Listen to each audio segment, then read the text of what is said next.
think we're good to go. Oh, let's change to the right scene, though. This is not Minecraft Wednesday. This is Saturday in Space. There we go. Kerbal Space Program. All right. Welcome back to Kerbal Space Program. I am Dan Bear Pig.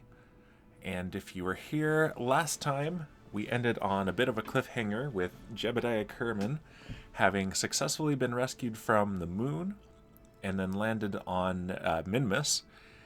I had a little bit of a derp and had my nav ball in the wrong frame of reference, and so instead of burning back towards Kerbin, we burned away from it. So he is on an escape trajectory, and well, we started a bit of an unintended tradition of ending a stream on Jebediah being stuck somewhere.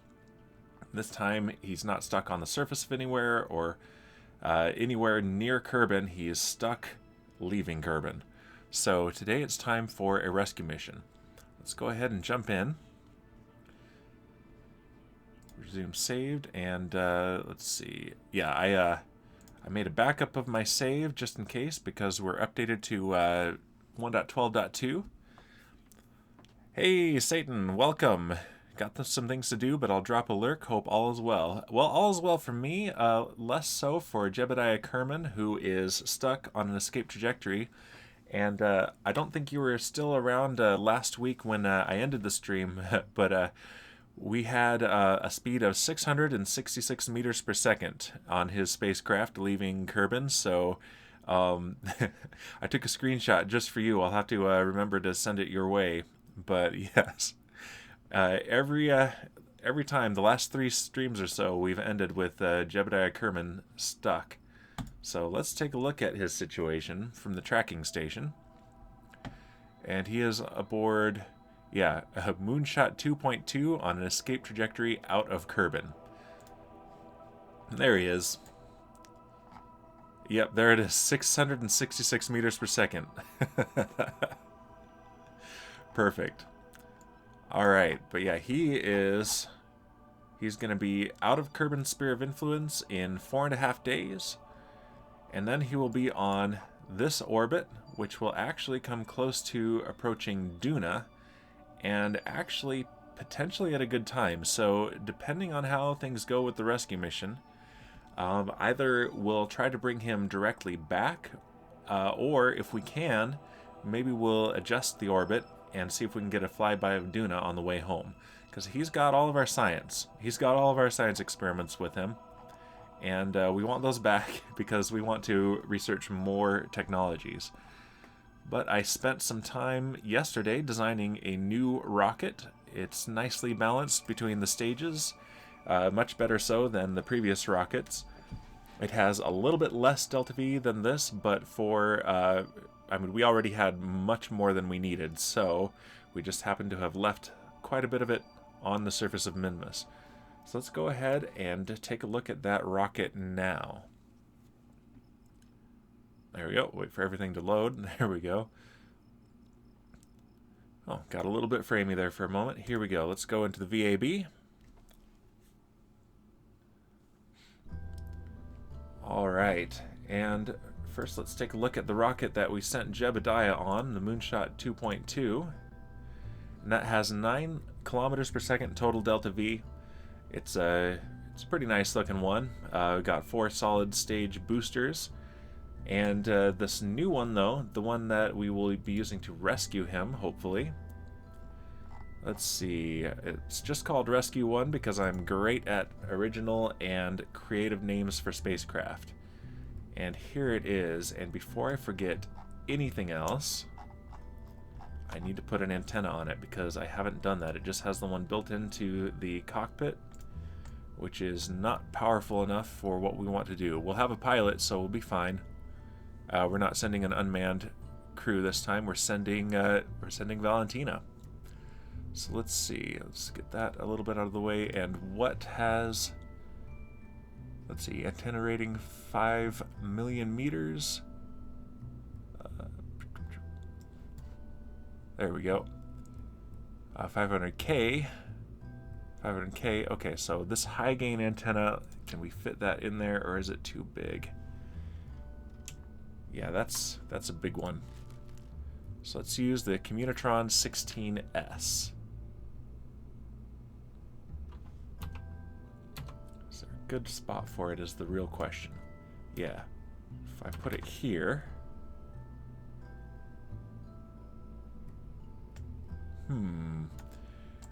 Well, no, let's just use the good old standard Communitron 16, but let's use 2 of them. And let's angle them outwards just a little bit. Okay, that looks pretty good. And if I extend it, how does that look? We're clipping just a little bit, so I'm going to rotate slightly. And the game doesn't care, but I do a little bit. That's good. And then if I retract, I don't think we're clipping through the door. Okay, perfect. And save. Okay.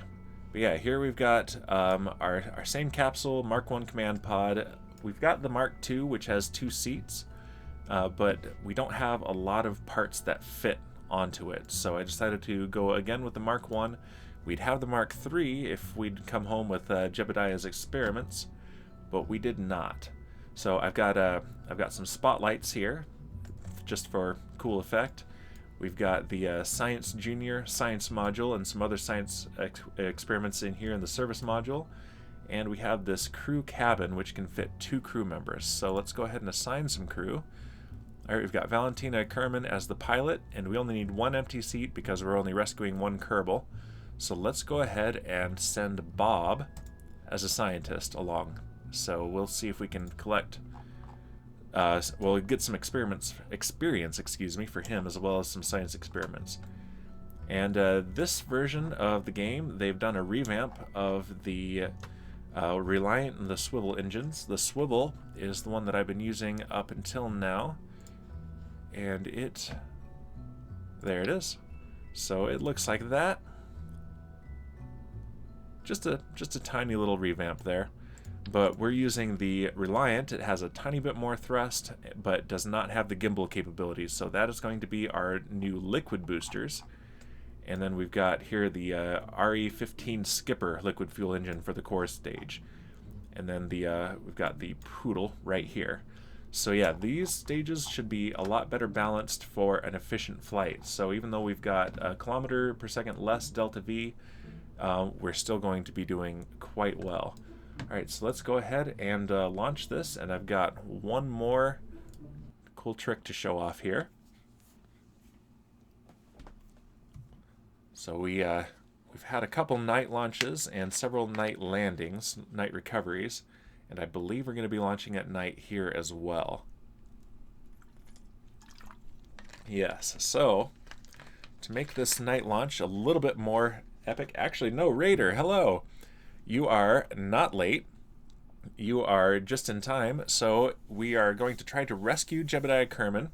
He's traveling 666 meters per second on an escape trajectory out of Kerbin because of my derp last stream where I had my nav ball in the wrong frame of reference, and instead of burning back towards home, we burned away from it.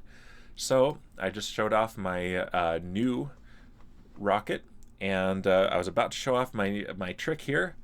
Let's see, let's turn on the lights.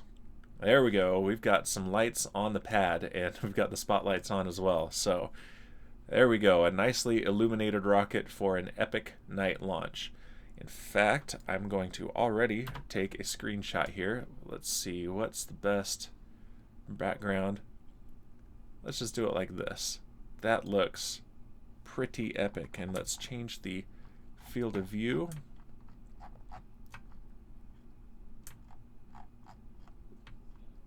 There we go. Yeah, like that. Alright. Reset that. Okay, get the UI back. Alright, so we've got Valentina Kerbin making her debut as a pilot, and Bob Kerbin riding along as a scientist. We've got an extra spot for a passenger. And let's see how this goes. We've got liquid boosters this time instead of solid. And let's see. SAS on, throttle up. All right, let's do a countdown now. 5, 4, 3, 2, 1, launch. There we go. And let's pull up Ferram just to get the there we go. Get some data on the aerodynamics here. All right, and we'll do a gentle gravity turn here. Let's go ahead and turn the lights off now. Yeah, so these engines are the non-gimbling version of the liquid engine I've been using lately, but they get a little bit more thrust, and I've got the main core stage engine going with gimbling, so we have plenty of control on this rocket. And Valentina is a new pilot. She only has one ability, which is the stability assist, but at the end of this mission she should be leveled up so I can have more options with her piloting skills. We are supersonic. Angling gently here. Yeah, this one gets off the pad a lot slower than the last one, but should have plenty of power to get there. And we have maximum aerodynamic pressure. Excellent. No fairing on this one.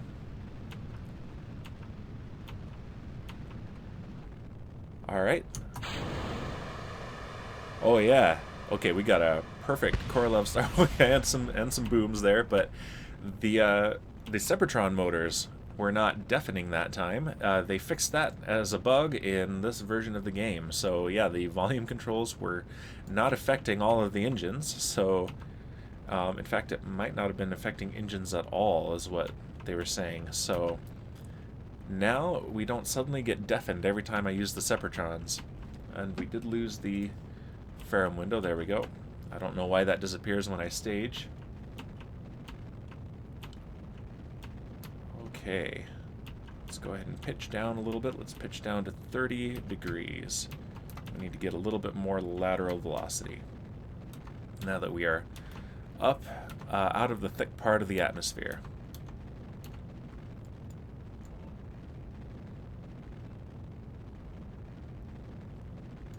Alright. Our apoapsis is going up again. Yeah, again, this is a slower rocket, but should be plenty capable. I only did a few test flights with it. Yeah, it did. That's the Korolev cross that the Soyuz does. And so, yeah, this is basically that, but with 6. So I'm going to call it the Korolev star instead of this Korolev cross. But yeah, that's one of the best booster separations there is. I also like the Hayabusa one from Japan. They've got a hilarious hinge that mechanically separates the engines away from the rocket so the aerodynamics take over. And Clock, welcome into the stream. You're asking, is this the game? This is Kerbal Space Program. So on Wednesdays I do Minecraft, and on Saturdays I do Kerbal Space Program. And we are on a rescue mission, as has become tradition on these streams, unintentionally so. But we are going to try to rescue Jebediah Kerbin, who is on an escape trajectory away from this beautiful planet here, Kerbin. We're heading into the sunrise here. Let's go ahead and point straight at the horizon now, as we are in space and we are pushing our periapsis up quite quickly. Alright, we're about to come on main engine cutoff. There's Miko and stage separation and second engine start. There it goes off in the background. We no longer need the Ferram window as we don't have an atmosphere to track. Awesome. Yeah, this was a much more efficient flight profile than I have done on any of the other missions in this series. So I'm quite happy about that. Yep, I got flags all over. Everyone needs to know that it's the Terran Empire that's coming and doing all these things, colonizing all of the planets. No idea what the Terran Empire is doing on Kerbin, but there they are. Alright, and as our apoapsis hits 100 kilometers, I'm going to cut the engine. Actually, we're doing pretty well. I'm going to point a little bit down. And yeah, our periapsis is coming up. Okay, yeah, I am going to cut the engine, and then let's go ahead and warp to apoapsis.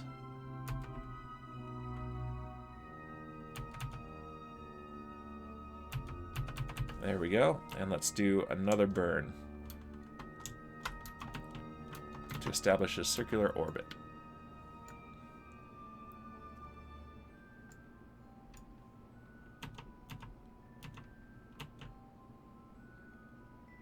And there it is right there. A very, very good orbit. Alright, so now what we need to do is set this as our target and see if we can get an encounter. So yeah, here is Jebediah on his way escaping Kerbin. So a Kerbin day is 6 hours long, so that is 4.5 days that he has before he is no longer in the sphere of influence of Kerbin. And then he will be in this green orbit here. And it happens to be well situated for potentially an encounter with Duna, which is the Mars equivalent in this solar system. So we're going to see if it's reasonable to do a flyby of Duna, which would make for a long mission in game time, although we can time warp through a lot of it. So let's go ahead and set up an encounter with Jebediah's ship. Alright, so Apoapsis is here, and that's going to be in a pretty good place to burn, I think. So let's start at Apoapsis and add a maneuver and see what it does. So if we burn prograde,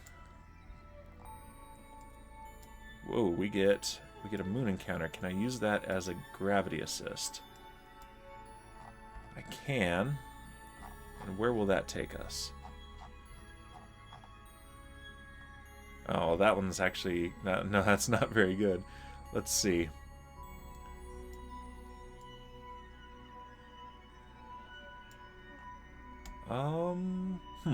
So what if I burn a little bit earlier?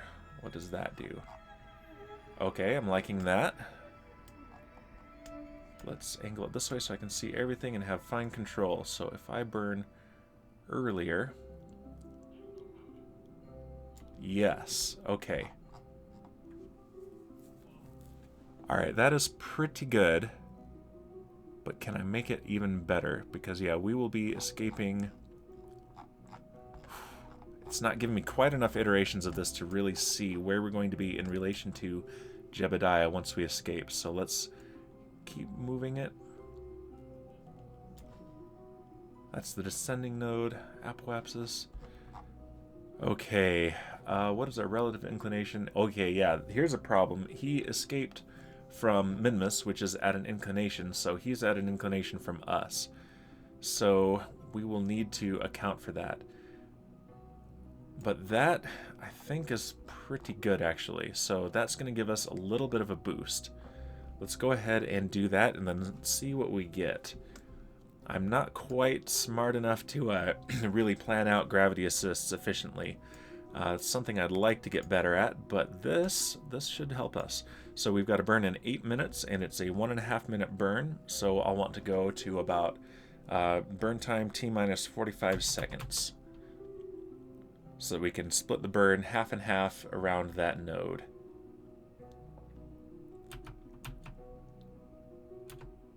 Let's go ahead and start pointing towards it. Oh yeah, and Valentina has leveled up since she's made orbit. So she can now point us prograde and retrograde. And this maneuver is essentially just prograde, but it's around a specific point. So we're going to go ahead and use the maneuver node marker here. And I'm going to go ahead and start burning. Full throttle.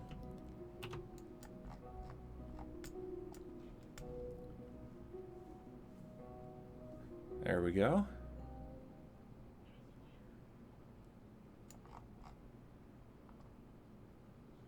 Alright, yeah, so this is an efficient but not a particularly powerful engine, so these burns take a little bit. And I don't want to go into physics warp mode because it might miss a calculation and give us some glitches here. But yeah, on her first flight to space, Valentina is going to get a flyby of the moon. So that's exciting. And yeah, as we get to the halfway point in the maneuver, we are pointed exactly prograde, which is what we expected. So nominal. I'm just going to take a sip of my drink. I sent Jeb without any snacks, but I have snacks.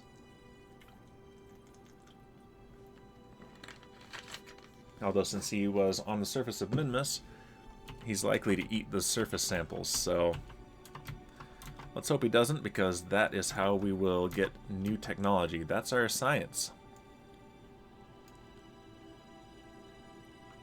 Alright. There we go, and I'm just going to have her point prograde here for the last little bit, and that. Alright, let's just eyeball the rest of this. Okay.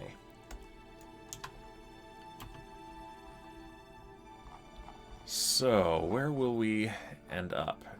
It's going to be a lot less drastic than it looks here. So let's go ahead. I just don't want to crash into the moon is my only concern. And yeah, it's not giving me the same encounter. Well, dang it. That's alright. Let's just burn prograde, and we won't use the moon.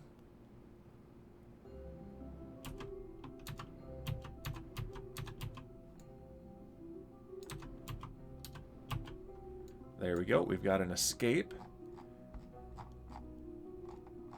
Alright. Now that is interesting. What is it showing me there?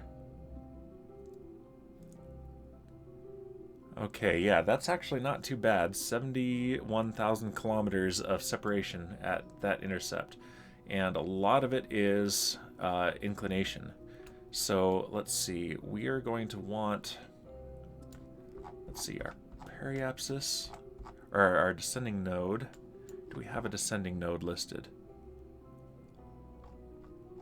Yeah, this is a little bit rough. Let's see.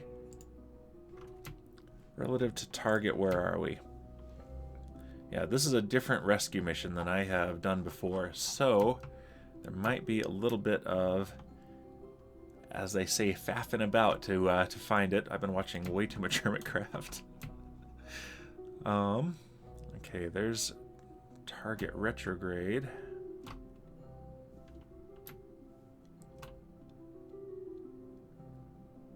Right there. And there's target prograde on the other side. So...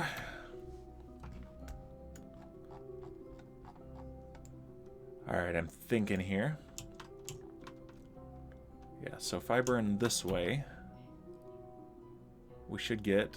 okay, so that's a different intercept. Okay, here we go. Let's pin that one. And we want to change our inclination, but I think not yet. Let's go back to orbit and let's point prograde. Let's not waste any more delta V. Let's just go ahead and escape Kerbin and meet Jebediah in orbit of the sun.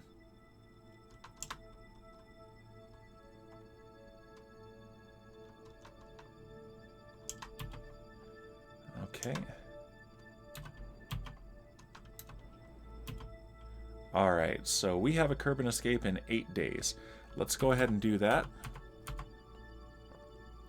Sorry, Valentina, no flyby of the moon for you today. But we can watch Kerbin recede into the distance at high speed.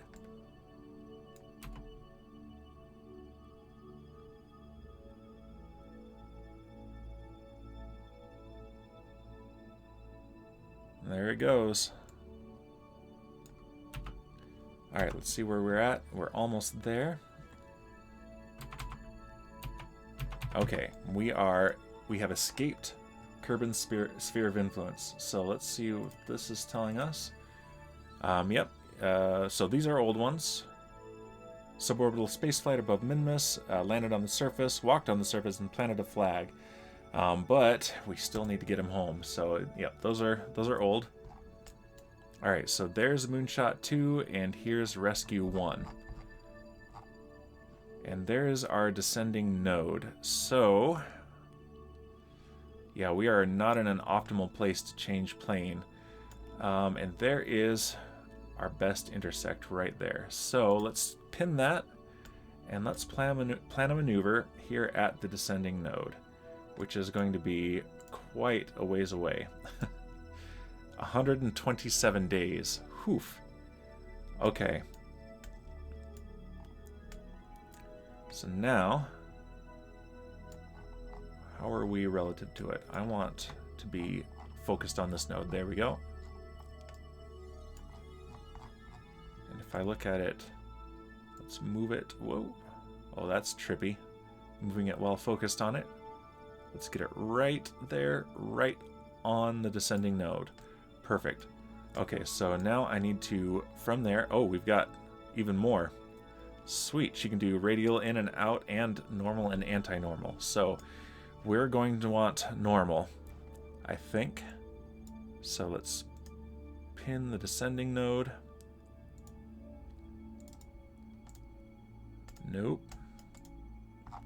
How did I lose the descending node? Alright, let's go out of map view and back in. Oh, I lost the target. That's what I did. There we go. Pin the descending node. And edit the maneuver. Wait a minute. It's telling me it's 0.0. Am I close enough to it? Alright. Forget everything I just said. I think our inclination is going to be okay. So instead, let's set a maneuver up a lot sooner. There we go. Focus on Rescue 1. And let's just set up a maneuver here 1 day ahead. And what we want to do is get closer. So let's look at our next close approach. And see if this makes it closer. And it does. So if I burn retrograde,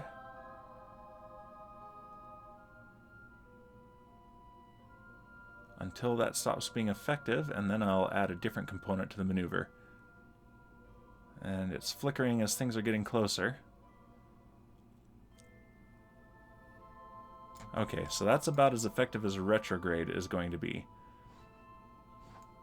So now let's go ahead and go radial in and see if that helps. Which it does. Yep, professional right here.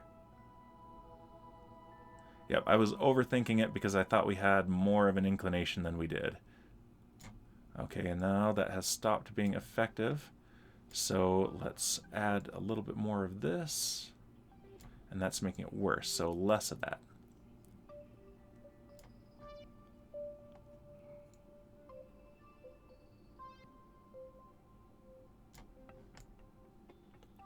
Okay. Uh-oh, do I have... Okay, no, that's a Kerbin escape. Okay, cool. So it looks like this will take me back into Kerbin's sphere of influence, its spear of influence, and then back out again. And then we've got a separation of 346,000 kilometers, which isn't bad, but we could probably make it better. Let's go ahead. That's a hefty maneuver, but we have 3,300 meters per second of delta V to work with. So let's go ahead and do stability assist. And let's head towards that maneuver marker.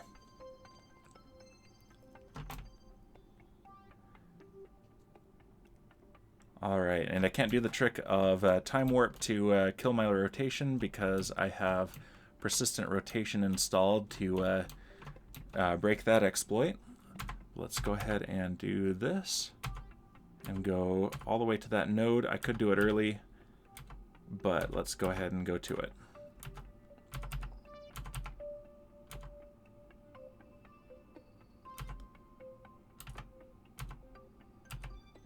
And that is a 1 minute burn, so we'll want to start it about 30 seconds early.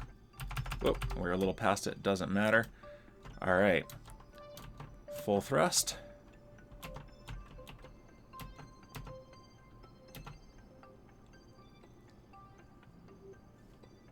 And here we go.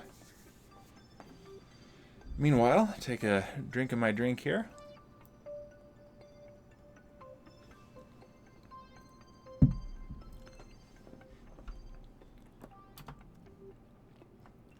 And once this is done, we'll plan the next course correction burn.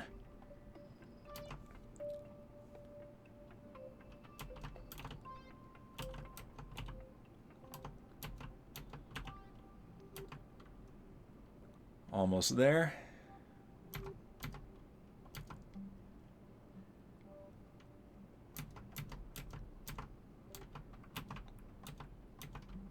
And that'll do it. All right. So now we have an intersect coming up in 34 days that is 350,000 kilometers apart. So 350 megameters. We need to use megameters more often. All right. So now that is Kerbin. Okay. So we are going to have a Kerbin encounter.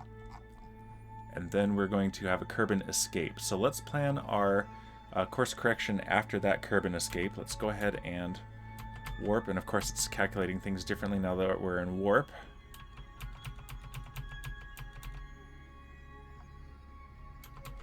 Yeah, sometimes the calculations get a little bit inconsistent, unfortunately. But yeah, let's go ahead and get a little bit closer here. We can see here our distance is 217,000 kilometers, so we're actually closer than this is suggesting. Yeah, I think this is calculating a different approach. Interesting. Okay, but we are in... Okay, no, we are in Kerbin. Okay, so let's warp. Let's warp to here.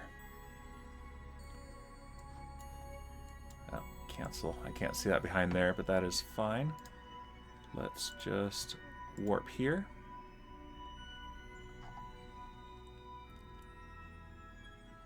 Hilariously, we're going retrograde to Kerbin here. So, definitely someone smarter than me could have done a much more effective rescue mission. But as long as we get him home, I'll be fine. Time warp complete. Let's just do the last little bit.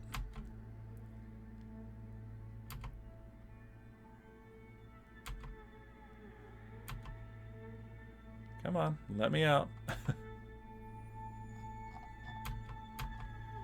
What are you doing here, game? You're slowing me down. Oh, okay, it's got an alarm anyway. Okay, there we go. Alright, so now we're back, escaped from Kerbin. And let's go ahead and see if we can improve this encounter at all. Let's see, we've got a maneuver node we can put here. And if I burn retrograde from here, that makes things worse. So let's go ahead and I think what we want, yeah, we want radial in. What is our relative inclination? 0.08. So let's see what normal and anti-normal do for us. Anti-normal, or normal is bad, anti-normal is helping though. That's helping quite a lot.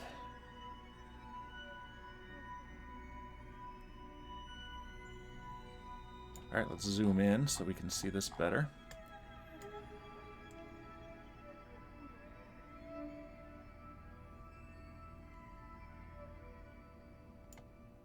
Oof, yeah, this is going to be an expensive burn. Alright, let's do now... Prograde is helping. And so is radial in. Oof, but not a lot, and I do not have that delta V. Uh-oh. What about... Let's kill this. What about my other intersect? Okay, that one looks pretty bad, actually. Separation approach. Okay, yeah, this is giving me the right one now. So, uh-oh. Hopefully I can get him. He doesn't have any delta V, so he can't help at all. Let's go ahead and go at the node. And if I go... Oh, we want to go anti-normal.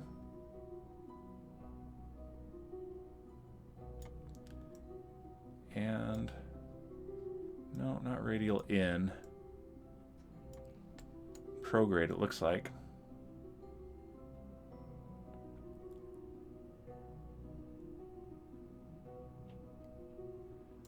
Oh, geez. Yeah, I do not have the delta V for that maneuver. Well, that's a problem. Okay, so let's go ahead and take a look at this one here. What if we make a maneuver all the way over here? Oh, I'm sorry, Jeb. You're going a long time without snacks. Okay, so from here we've got... Okay, now this is intersect 1, that's intersect 2. Interesting. So let's do... Oh, man. Yeah, Jeb is in some trouble. Maybe we send Valentina to fly by Duna just on her own. Okay, but this...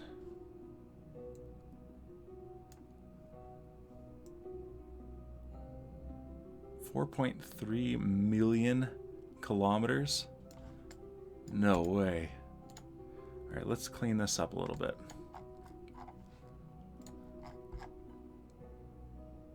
Don't need sun periapsis. There we go. Let's get intersect 2 up and intersect 1. Okay, perfect. So, 4.5 million kilometers on each one. Those are our close approaches. But if we have a maneuver here... Okay, so normal is bad, anti-normal, good. Maybe. Oh, geez. Well, maybe it would be more compelling for a stream if I simply abandon Jeb for now and send Valentina and Bob to Duna. Let's just see what that looks like. And let's do target selection, celestial bodies, Duna. And yeah, we're on a perfect plane with Duna, so let's go ahead and see what we can do to approach Duna. No, I don't want to set Kerbin as a target. I already have a target that I want. Okay, there's the close approach there. What if we burn later? That gets us closer. That is almost an encounter. And if we burn out here, that gets us an encounter with Duna. Alright, so if I get another Kerbal stranded though, I'm going to need a pilot, which will mean I will need to hire one, and that's expensive. But that I can do for only 660 meters per second. So sorry, Jeb, we're going to go to Duna. We're going to do a flyby, and that might get us enough science that we can make a better ship and try again. But meanwhile, don't eat the Minmus samples. Alright, so this is in 116 days. So let's go ahead and do this. Warp to the maneuver. Apply changes. Okay. Let's go ahead and warp to the next maneuver.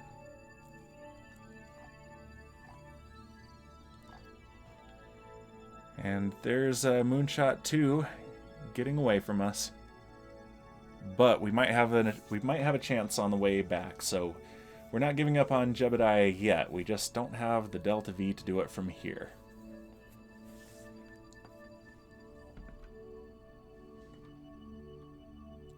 Alright, we're coming up on the maneuver node, and we'll come out of time warp.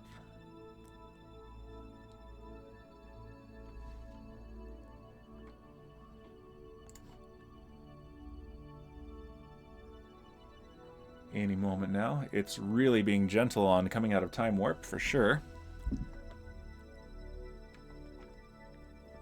Delete and close.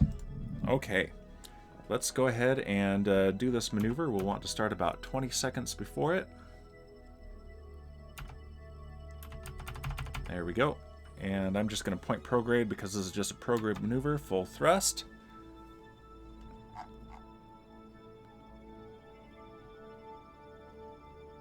Alright, we're going to Duna.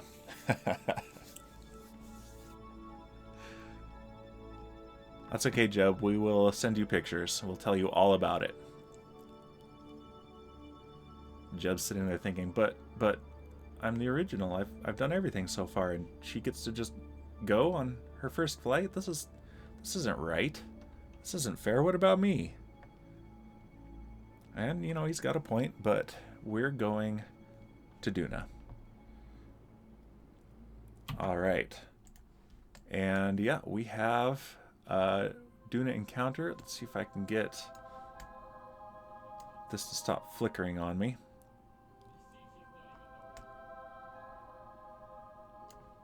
Okay, what is our periapsis? Okay, 25 million meters. So we're going pretty high over the surface. So we might do a little correction burn halfway to see if we can get that a little bit lower. Alright, so let's do that. Are we getting any other encounters? No. Okay. So let's put a correction burn right here. Let's pin Duna periapsis. And which way gets us closer? Prograde does. And not much of a burn either, so that's good.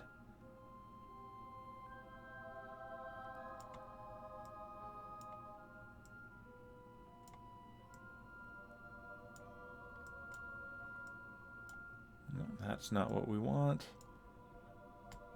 2 million kilometers. Okay, 2.5 million kilometers is the best we can do with that, but it's only 12 meters per second burn, which makes that easy. So let's go ahead and warp to this maneuver node. And this is definitely, by far, our longest mission so far. We've been up for almost 200 days. I probably sent them snacks, but who knows? And yeah, we're getting close to Duna. Here comes Duna right here.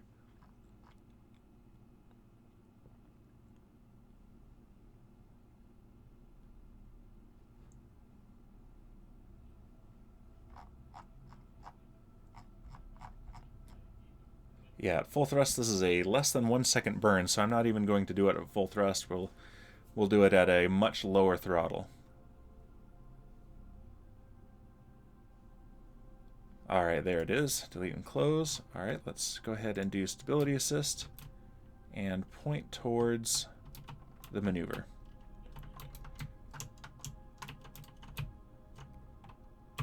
And that's it right there. Okay, our Duna periapsis now. Okay, 3.2 million meters. So let's plan another correction burn. Let's actually go ahead and get closer to it for the sake of the game doing its calculations.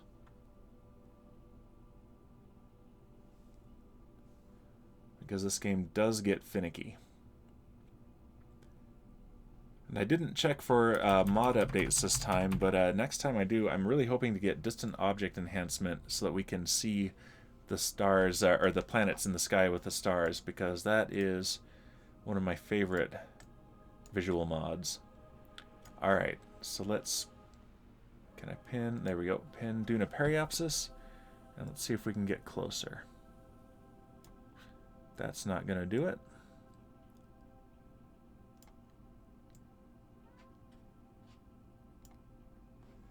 Yeah, let's try that again. So if I go... Where did my periapsis go? Give me that back. There we go. Alright, so... Ooh, it's too touchy. Alright, so let's just get close. Let's see, can we see it from here? So there's the sun. So it's opposite the sun from us, which is good for viewing. And no, we cannot see it yet with the naked eye. Not without distant object enhancement. We'd see a red star. So let's go ahead and go back to map mode and let's warp closer.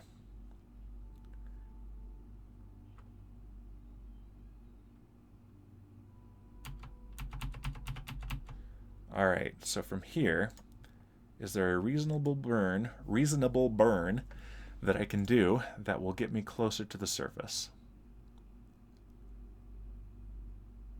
That's doing nothing.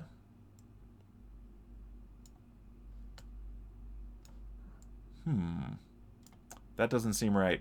It's not changing it at all. So let's go ahead and get into Duna's sphere of influence. Let's see if we can spot it. There's the sun. So Duna should be right off over here, I believe. Or further behind us, actually. So yeah, there it is, right there. There is Duna, off in the distance. All right, let's watch it approach, or us approach, depending on your frame of reference. Yeah, you can see it rotating and everything. I don't know if you can on the stream, but I can. Yeah, it looks like it should be visible. There we go, and there's Ike. There's the moon of Duna. There it is. All right, yeah, we're in space high over the sun. Not in the sphere of influence yet. All right, guys, this is exciting. We're going to start getting Duna missions offered to us in the contracts. There it is, in space high over Duna. So that is a new world first milestone. Escaped the gravitational influence of the sun. I don't know about that. Initiated the first flyby of Duna. So we got 3 science points there. That's fantastic. And that just looks real nice. Let's get a screenshot.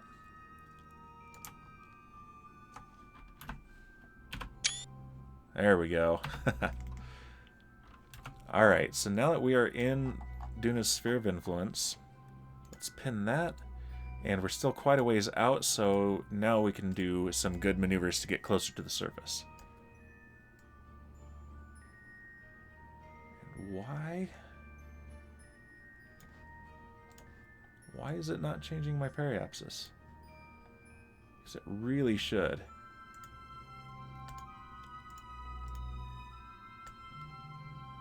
Okay, we're going high over the pole. In a moment, I've got a text from my wife here. Nope. We've been introducing my son to solid food because he's ready for it. My daughter, not quite yet. She'll be about a week behind the way things are going. And I just got a picture of his face covered in what I refer to as thickened milk. Basically, their formula... This is what I need pinned. Okay, there we go. What periapsis did I have pinned? Jeez. Yeah, it's basically just their formula with some oatmeal cereal in it. I wouldn't eat it, but I'll feed it to my kids.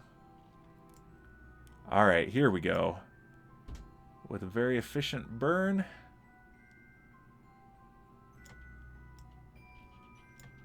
I don't want to burn more than 100 meters per second here. So let's just see how close we can get. Pretty close, actually.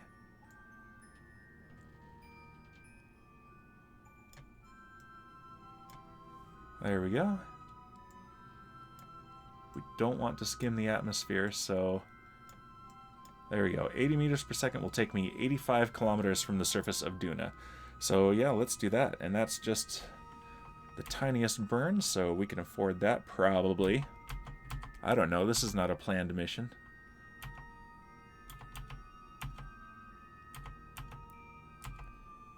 Let's get close to the node without overshooting it.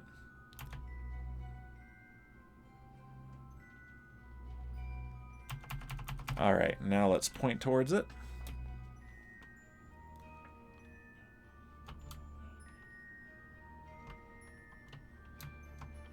And yeah, this is mostly radial in with a hint of retrograde, so...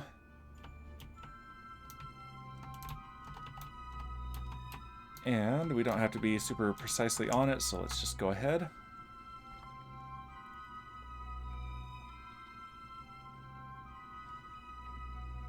In fact, I'm going to kill that so we can just see our actual periapsis. And let's just gently ease ourselves closer to Duna. And hope we don't get an Ike encounter. There we go. Beautiful. Alright, now let's get some science. Since, you know, Jeb and I are absconded with our science experiments, let's do some now. Let's get the crew report from Bob. Crew report: while in space high over Duna, the crew is concerned that the planet is too red. Mission Control does not believe this is a good reason to go home. Definitely not. Let's keep that experiment because I need to deploy my antennas. And let's see, we don't have a signal home. Let's see if extending these can fix that. We're pretty far, so it might not.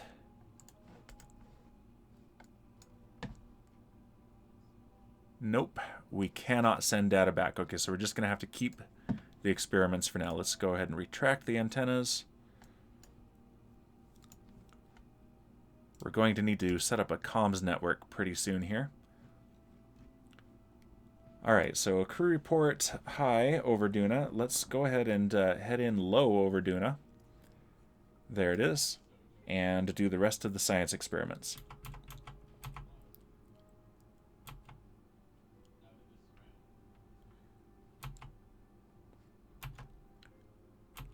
Here it comes. Yeah, Duna is a pretty planet. I don't know what they're complaining about too red. I think it's just red enough. Yeah, we're going to go high over the pole. And there's Ike.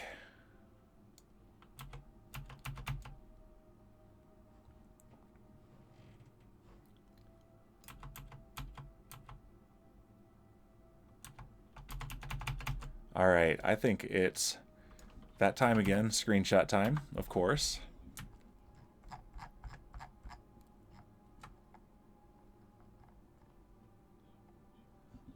All right, that's a good one there.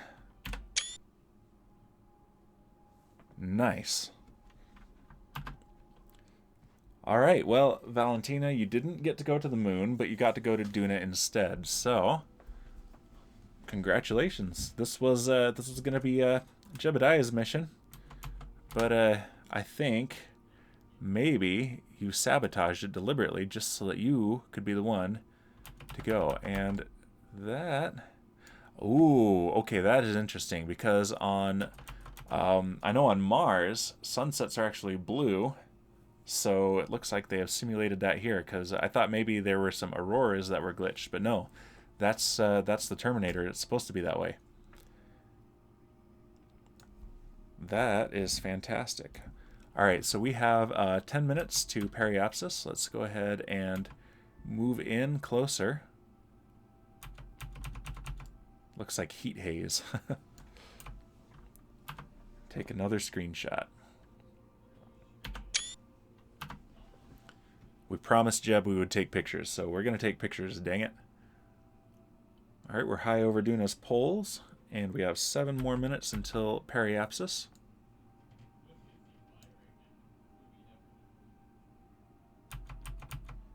Yeah, that's an interesting cloud effect. Yeah, it definitely looks like a heat haze when you speed it up.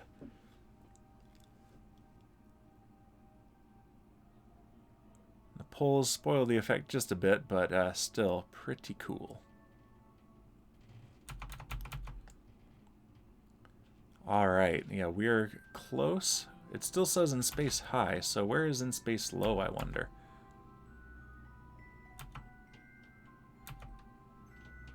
Not quite sure where Duna's atmosphere exactly starts. It's lower than Kerbin.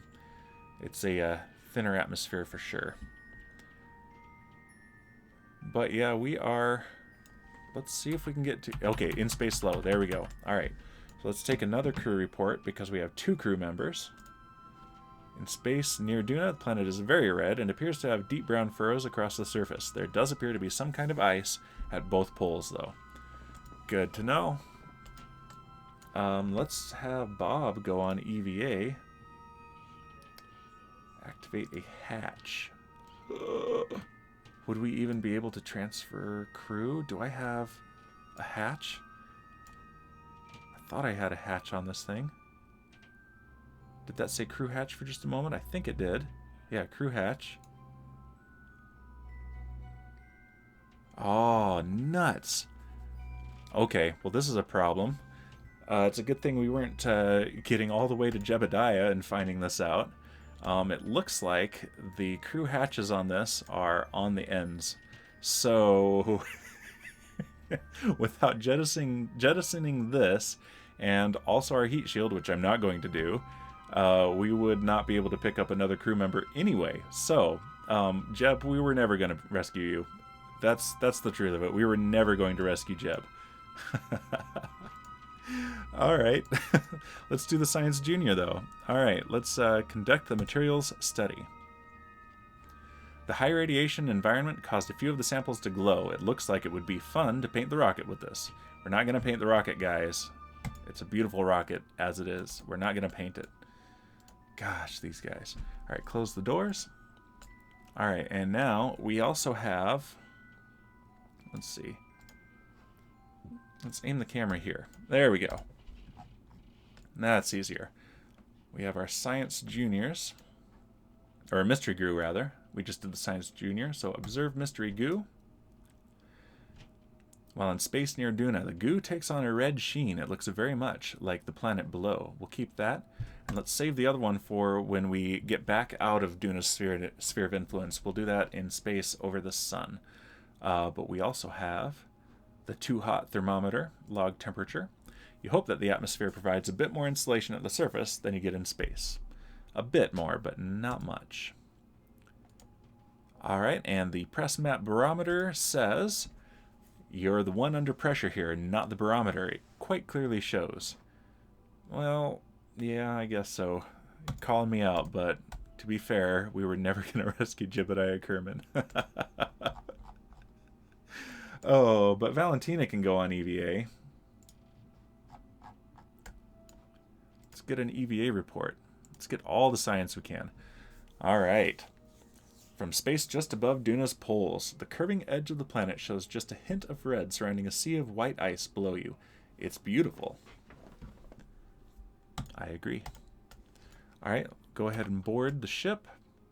Oh, that is a cool shot there. Let's get another screenshot as Ike sets.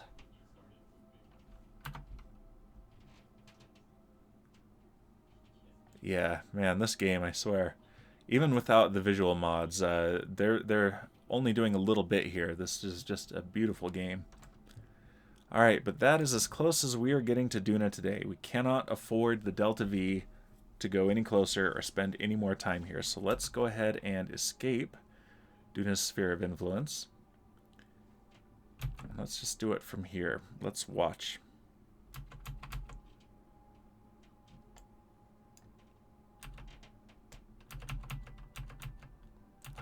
I swear this game, I can't stop taking screenshots. Same problem with Minecraft, honestly. Just screenshots all over my PC. Okay. Hopefully there's not too much background noise. Everyone's home right now, so there's lots of noise happening around the house, but I've got the gain on my mic pretty low, and it's pretty close to my face, so hopefully you're just hearing me. All right, and one more shot. Can I get this better illuminated?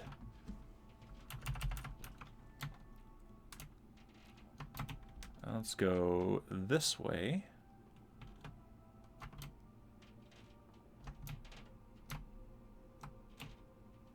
Yeah, there we go. That is definitely better. All right. And can I make, let's make everything a little bit bigger. There we go. Beautiful. There we go. Can confirm we only hear you, says Raider. All right, that is good to know. All right, let's reset our field of view. Excellent. And yeah, we still have some time. So let's go ahead and let's warp to here. But let's watch it from here. Oh, there it goes. Way off in the distance. Goodbye, Duna. We'll be back. We'll be back. We'll colonize your surface.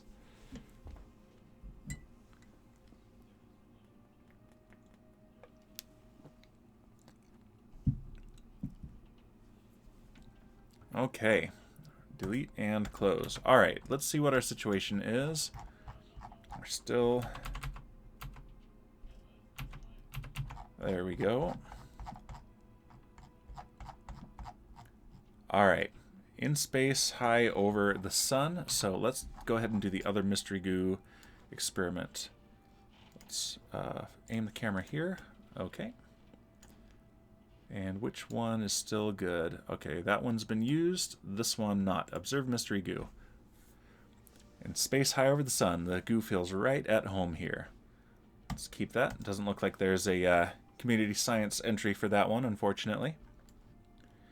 But let's plan our trip home now. So where is Jebediah? He's way down there. Let's set him as a target just in case. Yeah, this is... We're going to need a more powerful rocket. We're going to need one where we can waste a ton of Delta V in order to get that. I think Jeb is going to be in space for quite a while. Sorry, Jeb. I didn't mean to. Alright, so let's see. Where is Kerbin? Set as target.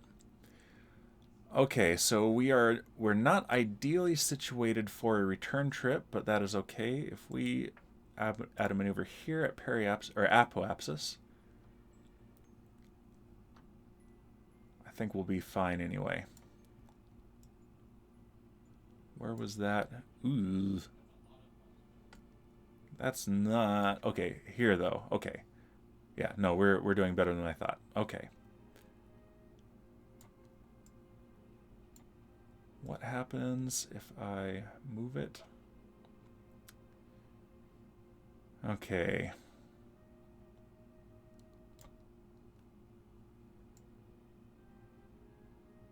What is our inclination? 6 degrees inclined. Okay, we picked up quite an inclination from going over the poles. That's the big problem here. So let's see. Okay, we're right at the descending node though, so that's good. So let's go ahead and change our inclination. Let's pin that one. And if we burn normal, we can fix our inclination and get the same plane roughly as Kerbin.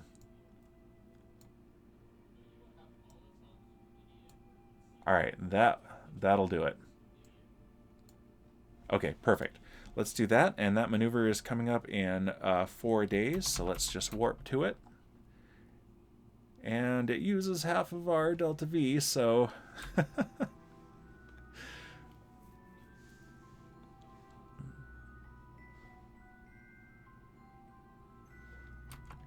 Alright, let's warp a little faster. Whoop, there we go. We went right past it, but that's alright. We are close enough that it will be fine. Come out of time warp, and here we go. Let's point right towards this maneuver node. At least I have another fully qualified pilot, so not a total loss. And let's go ahead and just point normal, because that's what we're doing. And if I go ahead and just kill that, I don't particularly need it. Alright, we've got the ascending node there, and full thrust. And let's just watch the nodes come into alignment so that we are in the same inclination as Kerbin.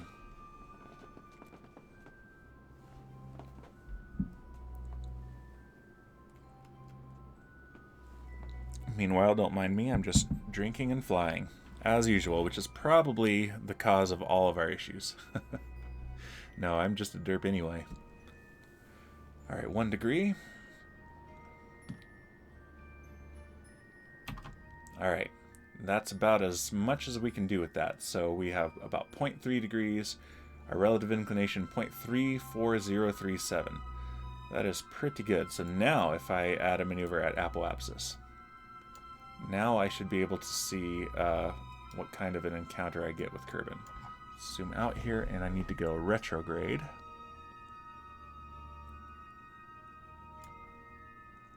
Alright, that's better.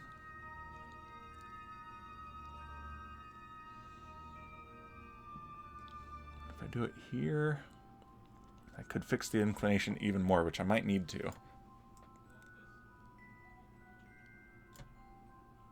Oh yeah, okay, so there's the closest approach. That's what this is. This is our closest approach, and that's where Kerbin will actually be. So we need to burn much later. Yeah, we are definitely not in an ideal situation for a return to Kerbin. Oops. Yeah, it's pretty bad, in fact.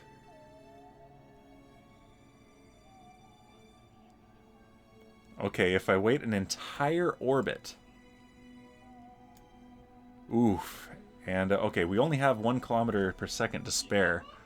So, yeah, let's not do that burn. Let's add radial in to this equation. Alright, so if I go like this... Alright, closest approach. And if I go radial in... Yeah, that helps considerably. Okay, this is the smarter way to go. Except I do not have that kind of delta V. Yep. This red here, that's what I don't have for that burn. So we're going to have to wait. Let's... Alright, add a maneuver here, but let's okay, yeah, let's go ahead and see our closest approach. Okay, there we go.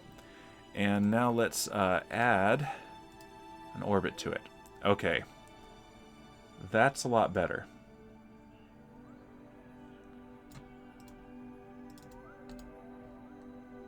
Nope, I want that. There we go. Okay. Hopefully I haven't lost everyone on this. Okay, this, yeah, this is doable. There we go.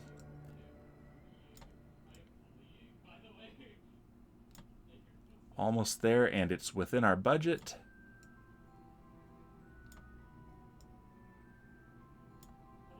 So close, so close. There it is. There's an encounter. And Kerbin periapsis. Okay, so we're definitely going to need a correction burn, but this, and it's in almost 2 years, so...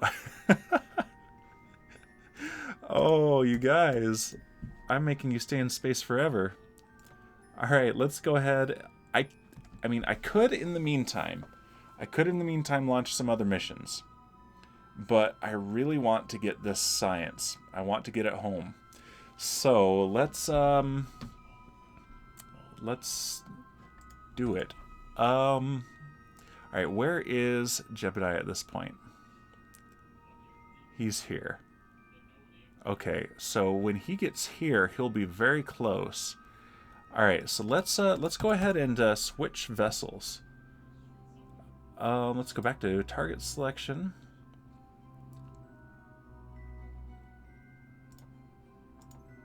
Okay, yep, that's still there. Alright, let's go to ships and Moonshot 2.2 and let's switch to target. And let's see how Jeb is doing here. Yep, here's our little ship with Jebediah on it. Out of fuel. So let's take a look at the map view from his perspective. So if his selected target, let's actually go to Celestial Bodies and Kerbin. Okay, so for him, our close approach is here. And that's the target position at close approach. RIP. Yeah, because he crosses the orbit of Kerbin, but it's going to be, let's see, 1, 2, 3, 4, 5, 6 or so orbits before he's in range where we can really do an optimal rescue. So, yeah. Let's go ahead and go back to the Space Center and see if there are any other contracts that we can pick up and that we can do with our remaining 50 minutes of stream time, rather than just wait for Valentina to get to that maneuver, which is 1 year ahead. So, let's see. Mission control. Our active contracts are to explore Minmus and to position a satellite in a synchronous orbit of Minmus. So what about this one? So these are the specifics of the orbit, our apoapsis, periapsis, and inclination. And more important, okay, so we need a new unmanned probe that has an antenna and can generate power. It needs a science junior and a mystery goo. All right, yeah, we can do that, and we will get quite a bit of money from this and a decent amount of science as well. So let's go ahead and okay, so we need a science junior, mystery goo, we need a solar panel and battery, and we need an antenna. Those are the requirements. So let's go ahead and use our same launch vehicle.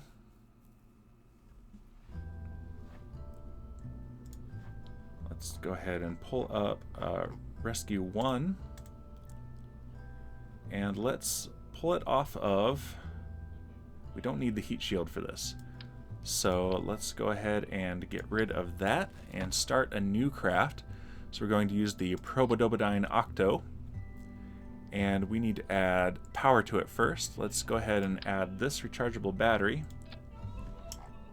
And we will add one on the bottom, one on the top. We don't need both, but you know, I kind of like it. So, and let's add the solar panels. Actually, let's just do the one on the top because we need a science junior. And these are huge, so. All right. Let's go ahead and put the solar panels all the way around here. Perfect. And now we need an antenna. So let's just put 2 of them. One on each side. Oh, that's right on the doors. We don't want that. Let's do it like this. And let's not have the antenna obscuring the solar panels even a little bit. There we go. There is, there's our derpy science satellite right there. So this is what we're sending to a specific orbit around Duna. And so now let's go ahead and put a payload shell around it. And what is my diameter? It's the 1.25, I believe. So we'll do this. And let's do... Okay, we've got a decoupler on there. Yeah, TD12. So let's put the decoupler here.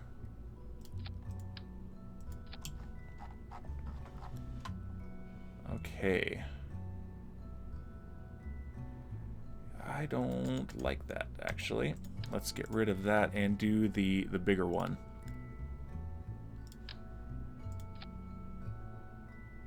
Yeah. Much nicer. And let's make it silver. There we go, our silver bullet. And let's go ahead and put this under it. And we don't need... Let's get rid of this. There we go. Yep.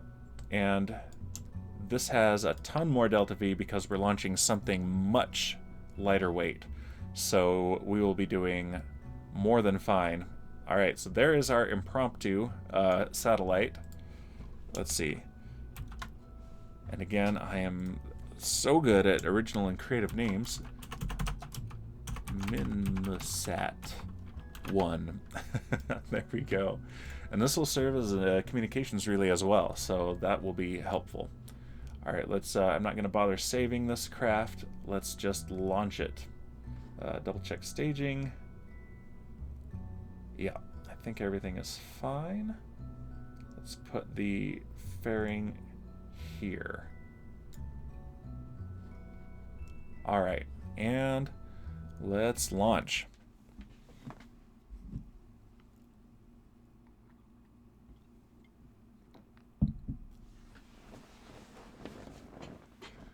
Okay, well, I've sent all of my crew except for, I think, Bill, off out into deep space, and who knows if we'll see any of them ever again, but here we go. All right, night launch. Let's turn on our lights. There we go. All right, and 5, 4, 3, 2, 1, and launch. Yeah, it's a little bit quicker off the pad too, since we're lighter weight. There are other mods that add things like construction time to it, so it actually makes a lot more sense to have multiple missions going at once in those, as well as if you've got life support going on. And at some point in the future, I'll probably do a playthrough again with those, because those are a lot of fun. But for now, I'm keeping it very close to, but not quite exactly stock.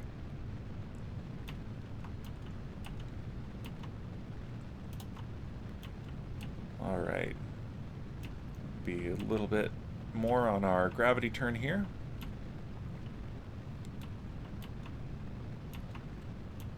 And we are transonic.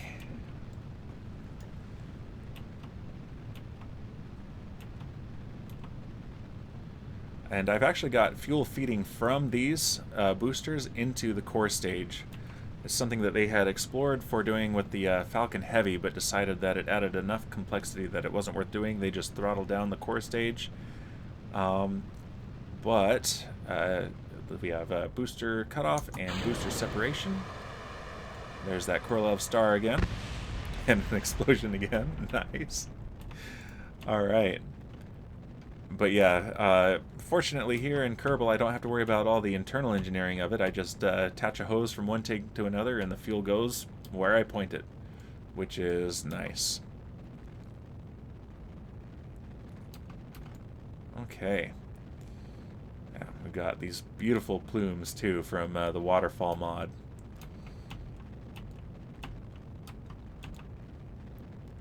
Man, there's a lot of city on Kerbin, but I never see any other Kerbals except the ones I hire.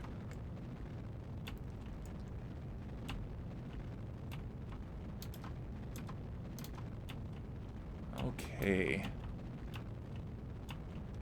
In fact, I think I'm going to go ahead and move the stage with the fairing to next. Because we are doing quite well with this transfer stage, or this upper stage.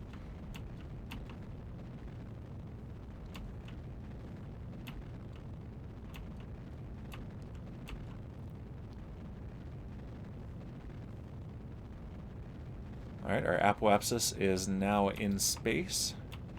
We'll maintain this 15 degrees pitch.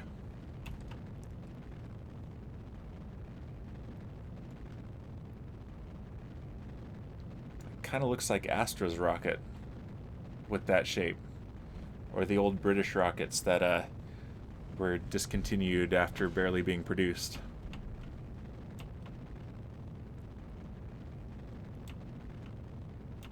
Let's go ahead and pitch down to the horizon. We are doing quite well on our apoapsis. Yeah, this rocket is so much easier to fly. Alright, and we are in space. I'm going to go ahead and deploy the fairing. Oh, I forgot to set it to clamshell deploy. So we got the confetti. That's alright. It's very Kerbal, but I really like the clamshell deploy.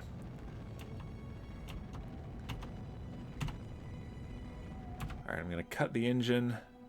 Our apoapsis is above 100 kilometers. Let's get up to it. There we go. And full throttle. Let's circularize this orbit. Circulize.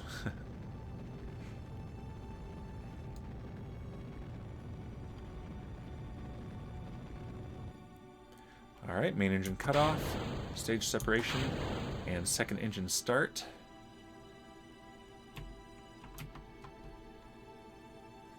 Alright, it's a kind of eccentric orbit, but it will do. Alright, so now we want to get to Minmus. And we want to, let's see, oh, there we go. Let's see if it's showing, yeah, here is our target here. It's pretty inclined. I don't think it's retrograde though, so that's good. Alright.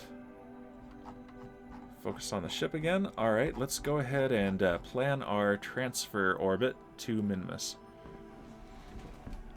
So we want to burn pretty quick here, actually. Whoa, a little too far. Let's pull that back. There we go.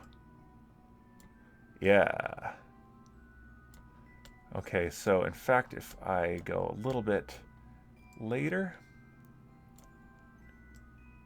Oh, and I have to account for the relative inclination as well.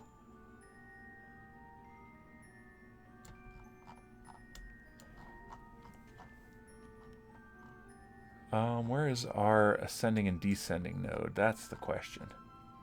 Oh, I need to set it as the target. Okay, so let's set minimus as the target. Okay, good. We're at the ascending node. So that's perfect. So let's kill the normal portion of this maneuver. Try it again and just go prograde right at the ascending node, which is absolutely ideal.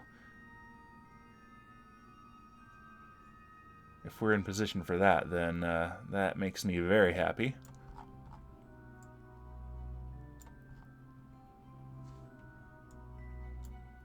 There's a moon encounter there.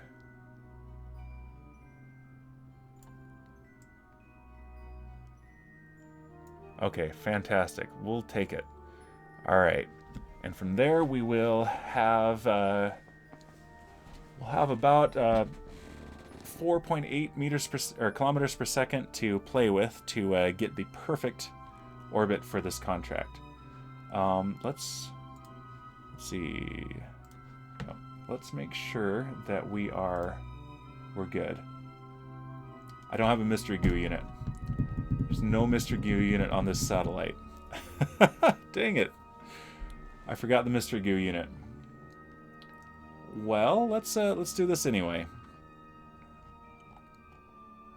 All right.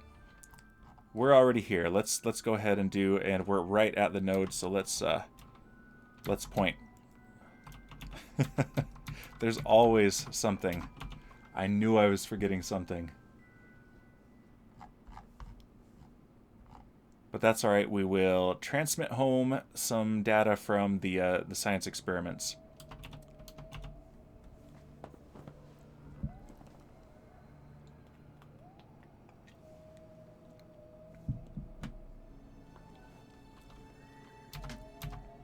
There we go.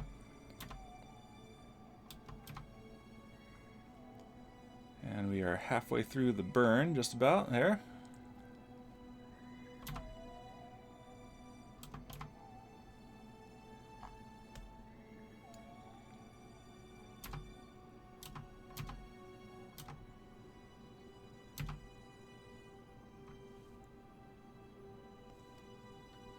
All right, everything's looking good and nominal.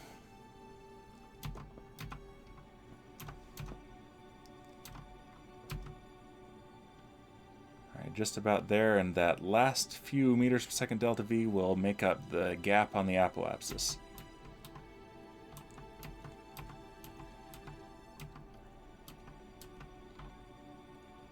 There was our moon encounter there, past it.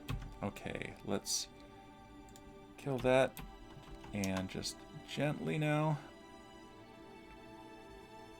There is our encounter. All right, let's head out to it. Oh, let's extend our antennas before we get too far out. Oh, no, these ones are always extended. All right, cool. Yeah, these side-mounted ones do not extend or retract. They're just always active.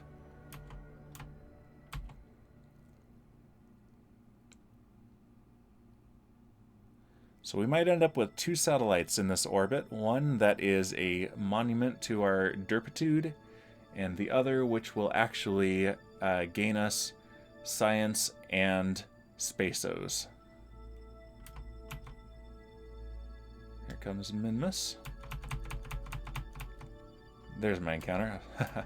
Yeah, it's not consistent in calculating that. Once I'm on rails for time warp, sometimes it calculates a little bit differently, and I gotta watch out for it. Okay, we are 2 hours 43 minutes away.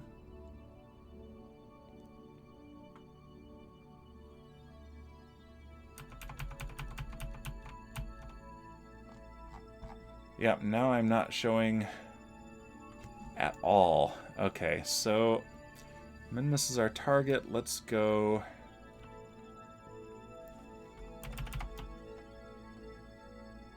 Can I point? Okay, if I turn on the engines just a bit, I can point. Let's go retrograde relative to Minmus. See if it gives me back my encounter.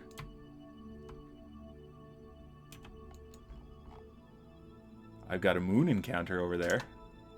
That's exciting. Oh, and it gives me a gravity assist to escape.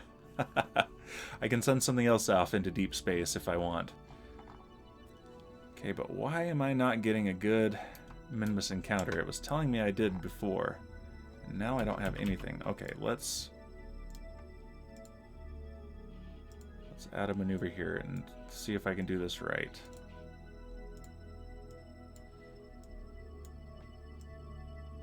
Yeah, this is a derpy space program stream right here.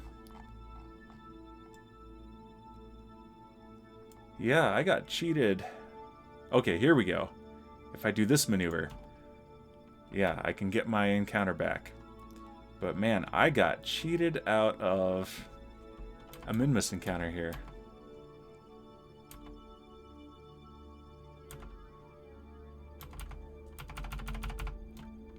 There we go.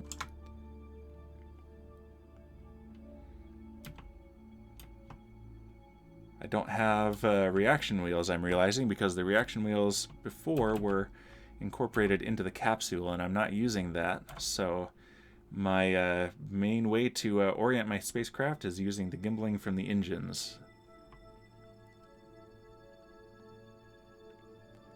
No RCS either, so yeah, I'm going to have to add to this satellite for sure.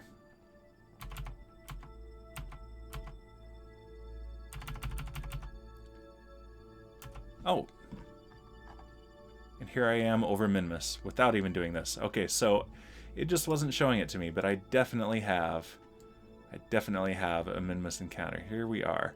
Let's go ahead and point retrograde. We're already there, basically.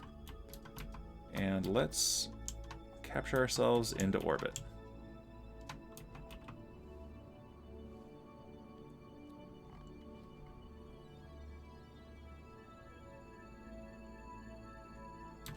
Full thrust.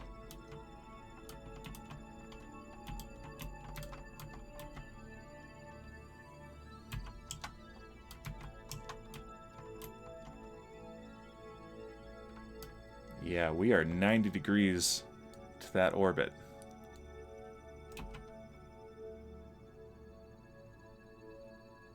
Okay.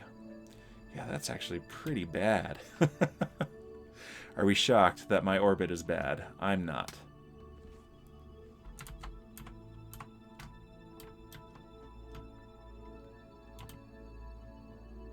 Okay, so let's actually burn back prograde a little bit, raise our periapsis.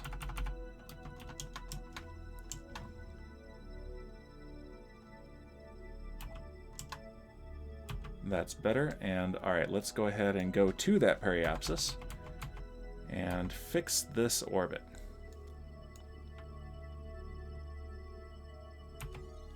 Have I ever mentioned how rusty I am at this game? Because I'm rusty at this game. Alright.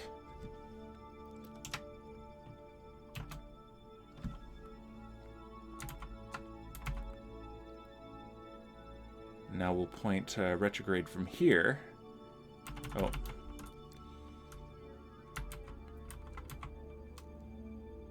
From here. There we go.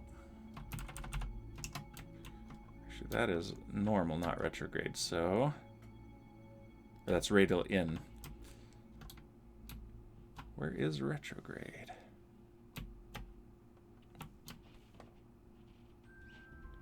Alright, don't let Jebediah or Valentina hear me fumbling around with where is retrograde. They need to have full confidence in me. If they don't, well, they might quit. And I need astronauts. Okay, here we go. So now, can I set this orbit as my target? Don't think I can.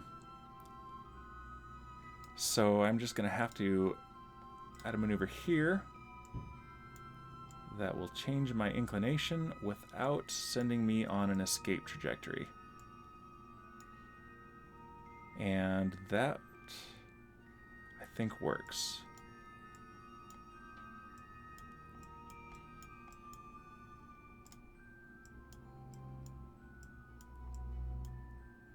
There we go. Alright, and that's not even that bad a maneuver. Only 73 meters per second for doing this. Okay. So, let's go ahead. And that's in 37 minutes. Let's time warp.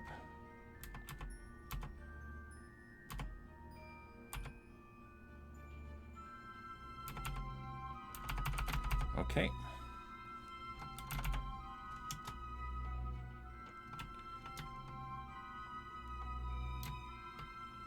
All right, and now let's go ahead and do this burn.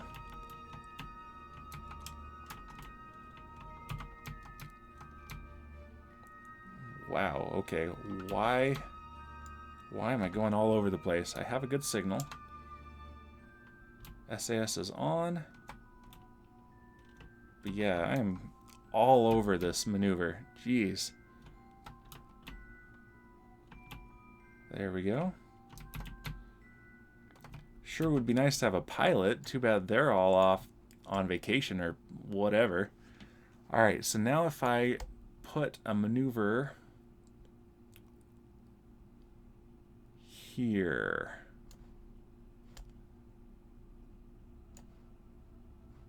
Let's go ahead and go to the apoapsis.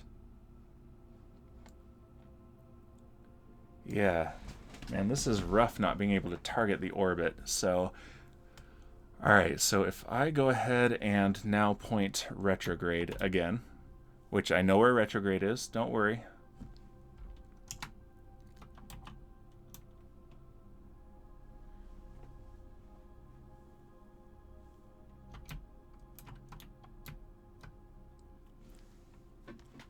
And let's circularize this orbit and bring it more in line with our target contract orbit.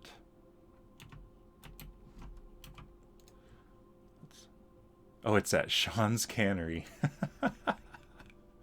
Or the agency is Sean's Cannery. All right.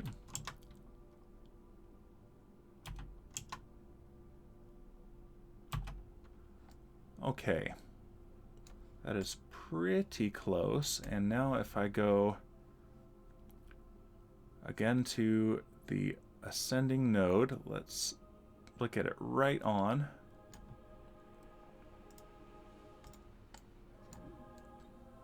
And he'd go just a little bit more anti-normal. Or normal. Okay.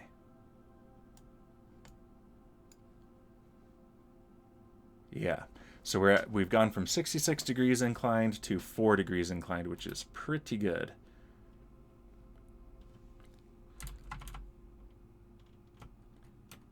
Looks like I have the tiniest reaction wheel on that Probodobodyne octo core. But it is not very effective. I'm doing this in 4 times physics warp. There we go. Now let's warp. Time warp, rather. Alright, we're 2 hours out. I do not want to overshoot this one. This one, it does matter how precise I am.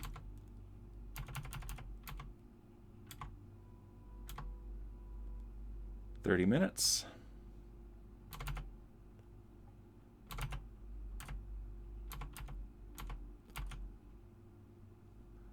And we're just about there. Okay. All right, we're 35 seconds out. I'm going to take a quick sip of my drink here. Let's go ahead and pin the ascending node so we can watch it. I can watch it up here as well if I... no, I can't because I haven't set this. Yeah, I'm not sure if I can put the contract orbit up there or not. Okay. But here we go.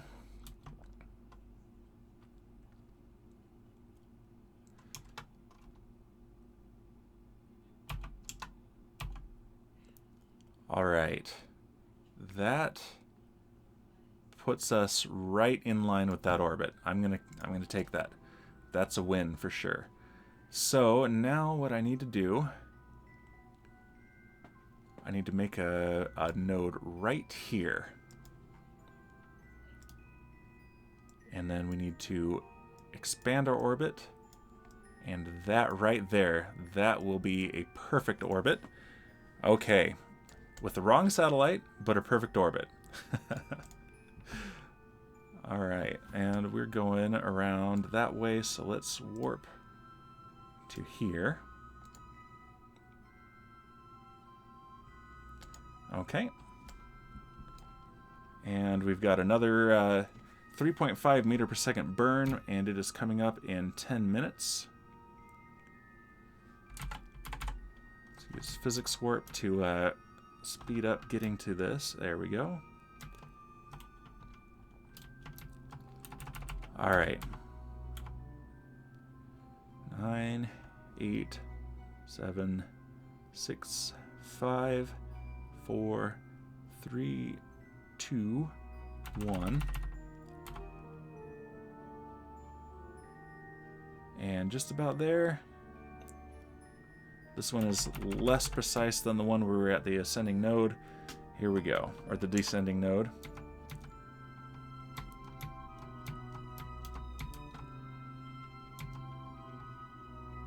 And there it is. Okay, so all of the contract parameters complete except there's no mystery goo unit on the satellite. So, whoops. All right, but let's send some Science Junior data home anyway.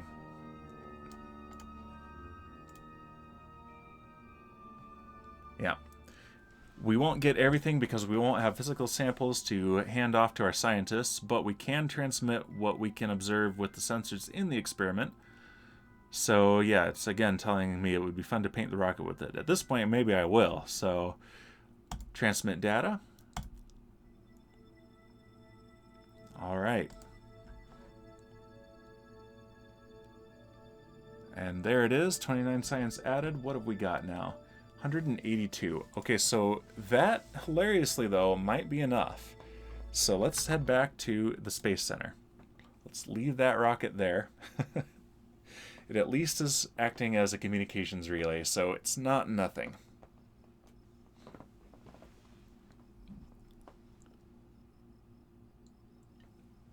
So I can send the right craft to the wrong orbits and the wrong craft to the right orbit. If I can send the right craft to the right orbit, that would be perfect. Okay, yeah, so with what we've gotten, I can do 2 of these or 1 of these. So heavier rocketry gives me some nice engines. Let's see, anything particularly efficient? That is. It's not very powerful, but compared to what was I using before? I was using, it's under heavy rocketry. Okay, yeah, the Bobcat. Yeah, it's, well, it is significantly, no, I wasn't using the Bobcat. I was using the Poodle. Okay.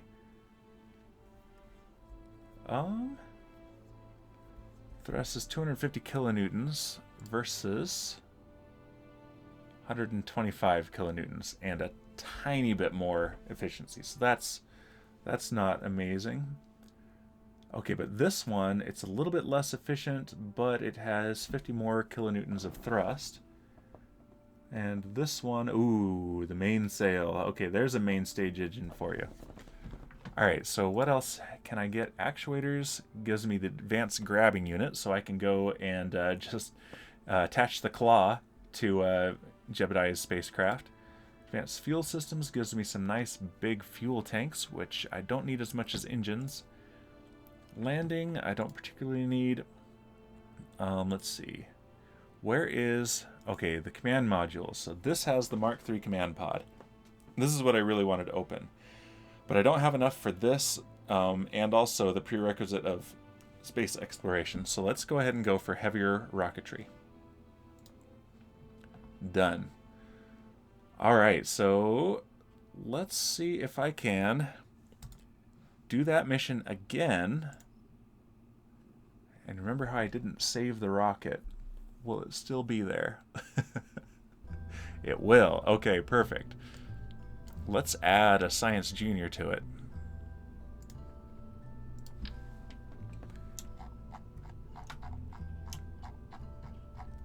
Let's just stick it on the top. There we go. Let's also add a reaction wheel. Stabilizer. Small inline reaction wheel. Let's add the stabilizer. No, that's huge. There we go.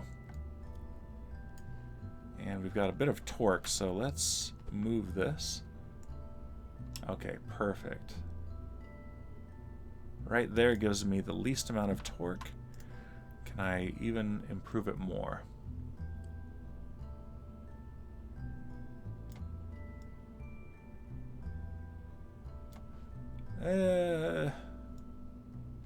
Okay, that's as good as that's going to get. All right, now we have all of the requirements for this contract. So let's launch this, and let's double check that before pressing the launch button this time, as would have been prudent last time.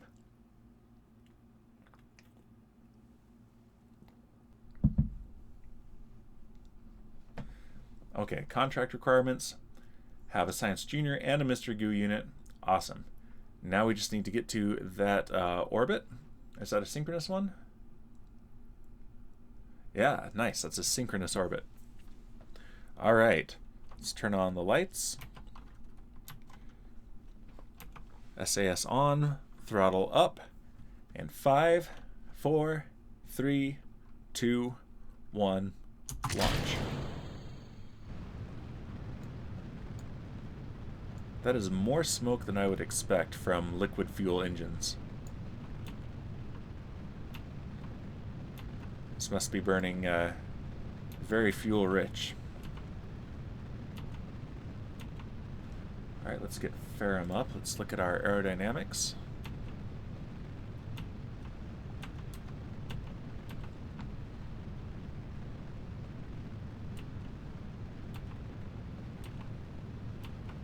Alright, everything's looking nominal.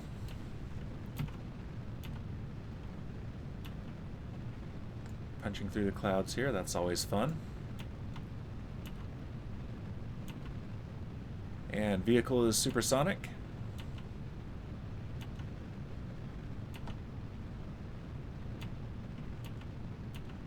And we have reached maximum aerodynamic pressure.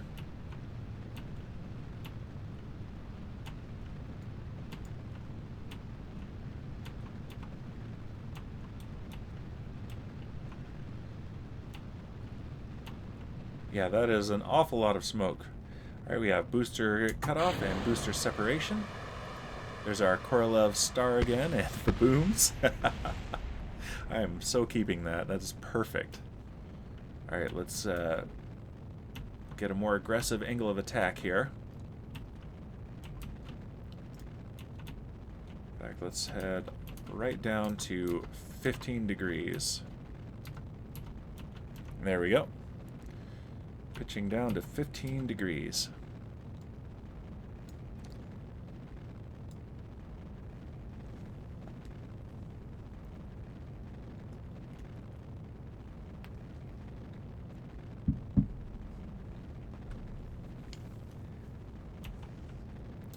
So yeah, maybe next time what we'll do is maybe put up a communications array while we wait for Valentina to be in range of her maneuver node. That could be fun. Or maybe we can just go straight into recovering Valentina, because then we'll get a lot more a lot more science, and then maybe we can use that three-man command pod, and we'll be getting Bob back as well. So then we can really do a good rescue mission, because as noted, we're going to need a craft that can really, really waste the Delta V in order to get Jebediah back. So yeah, getting Valentina and Bob back might be highly beneficial for the science data that they're bringing home, because that will be very handy in our rescue mission.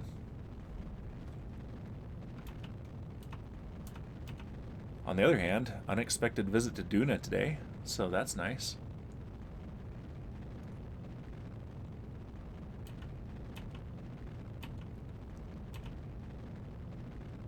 Alright, we're maintaining 10 degrees of pitch.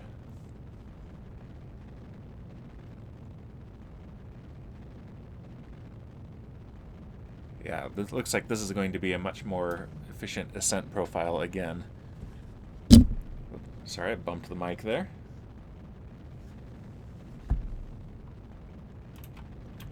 Alright, let's go ahead and kill the engine, because we've got our apoapsis is real high.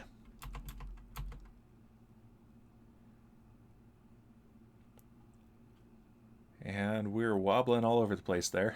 Okay. Alright.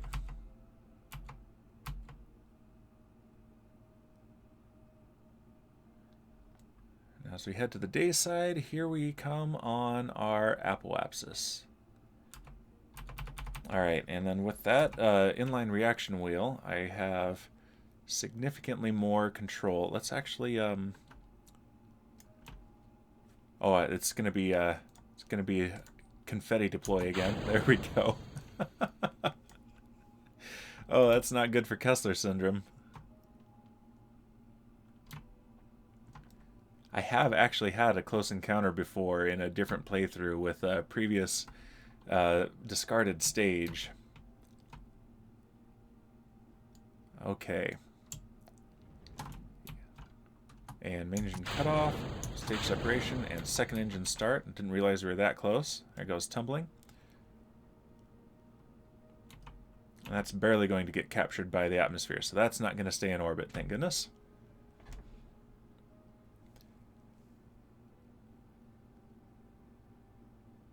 Right, let's go ahead and go circular here. Alright, that's a good circular orbit. Let's go to map view. Alright, take two. Minmus is there, so we're going to want to see it about there. So once again, we are already in a good spot.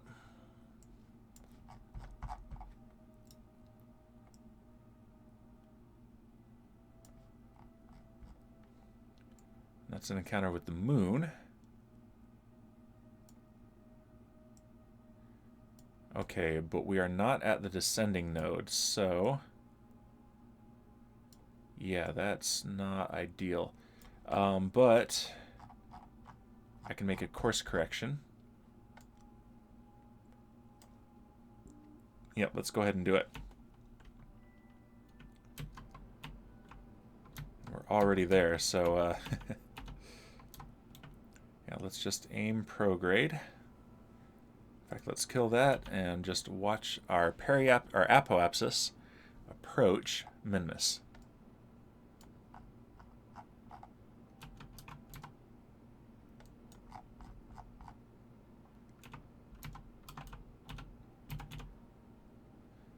Yeah, it definitely shows that I set this game aside for at least a year.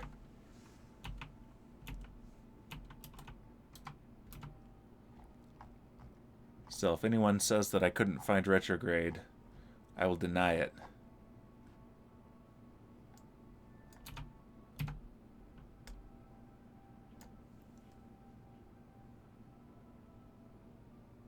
All right.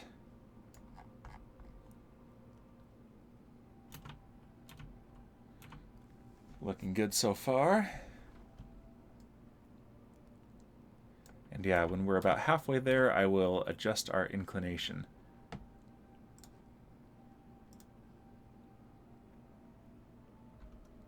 There's our moon encounter there.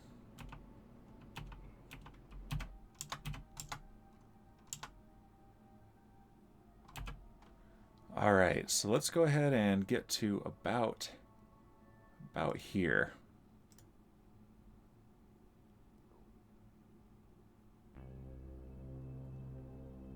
There we go. Now let's add a maneuver and see if we can fix our inclination. We need to go normal. Yeah, there we go.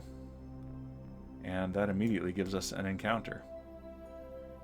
Okay, let's go ahead and do that maneuver then. It's a 1-second maneuver.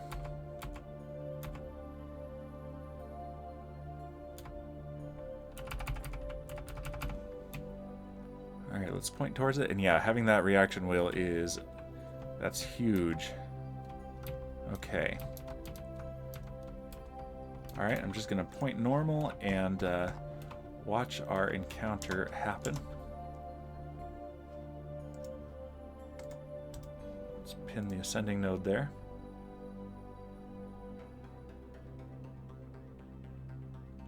The ascending node is actually getting worse, but I'm pointed there, yeah, because we are going to be coming up on a pole. So that'll do. Let's go ahead and get ourselves to Minmus.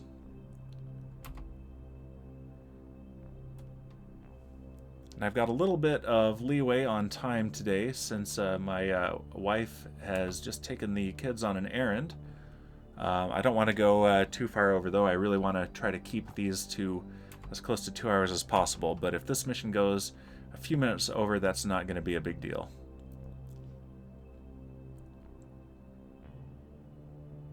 Alright, let's just go all the way into the sphere of influence. Yeah, once again, it's trying to lie to me. There we go. Alright, let's point retrograde and let's get ourselves an orbit.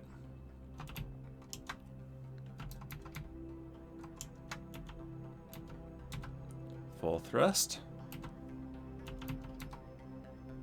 Yeah, usually right after a stream, it's time to give my wife a break from the twins. But yeah, they are off doing back-to-school shopping for the older kids. There we go. There's a good orbit. Okay, so yeah, there's our wrong satellite in the right orbit. And ooh, let's rename this craft because that's not right. This is not also Minmasat 1. This, let's see. Rename vessel. 1B. Let's call it 1B. There we go. All right, let's bring down that periapsis.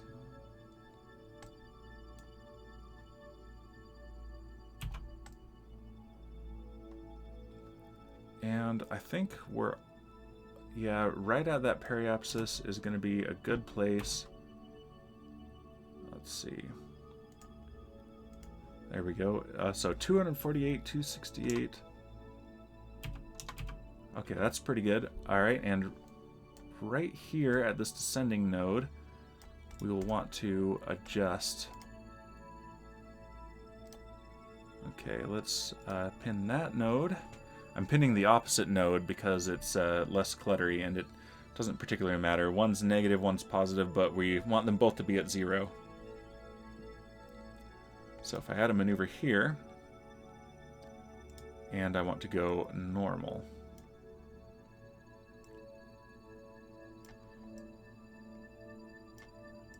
Normal and retrograde.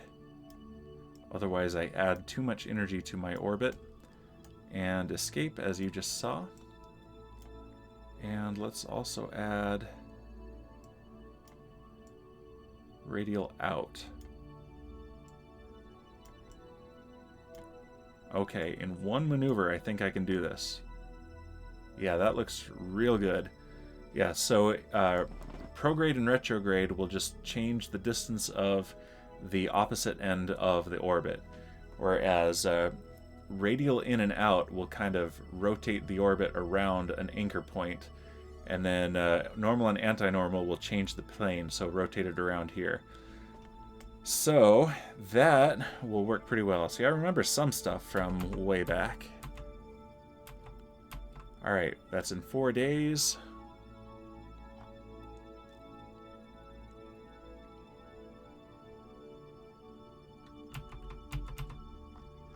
All right.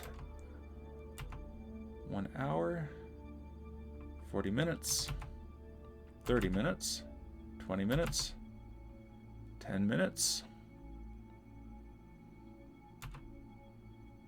I do want to be very careful with this one. Okay. Let's start pointing towards the maneuver node. Why am I not moving? Do I have any? I'm out of electric charge. Oh, how am I out of electric charge? I have solar panels, but they're being shaded. Oh no. Oh no. Well, I can come back around. I have another chance at this. This orbit's not going anywhere. So let's pin this, and let's go back around until I have electric charge. Ooh, one derp after another. Oh my goodness. Yeah, and there's not much I can do about this yet. Yeah. Sun exposure 0.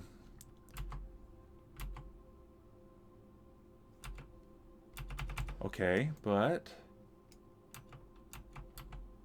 did I briefly have some charge? No, okay, of course I am perfectly oriented to shade my solar panels. Oh, this is frustrating. Okay, but here they come. Here they come.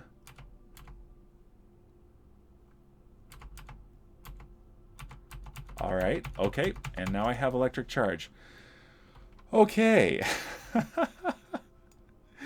All right, let's go ahead and orient ourselves so that we have excellent exposure. Just like that. All right, now let's approach this node one more time.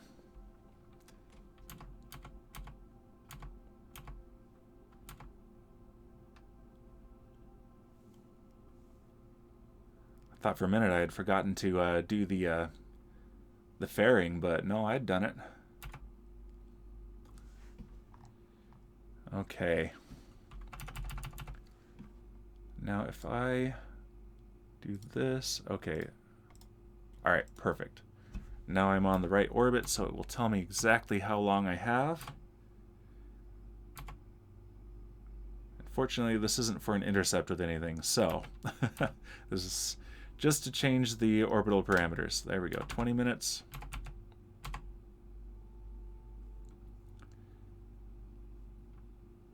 $10 minutes.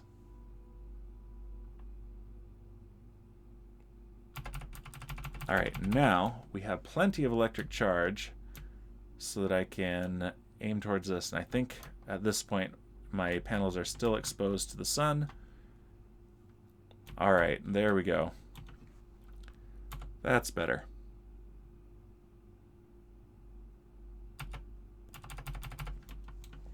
All right, coming up on the maneuver.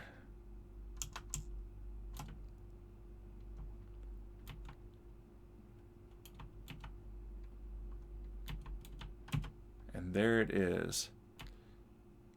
Let's do just a little bit more. I don't think we're quite in the orbit. There we go.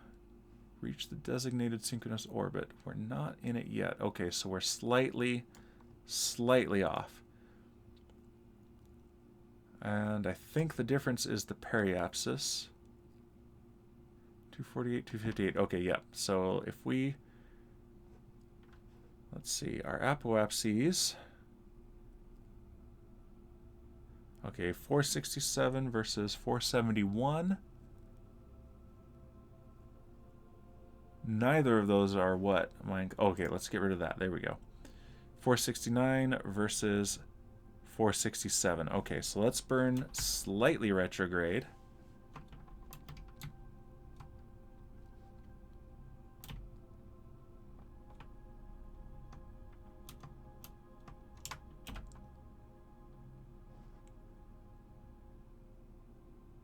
$467, $465. Okay.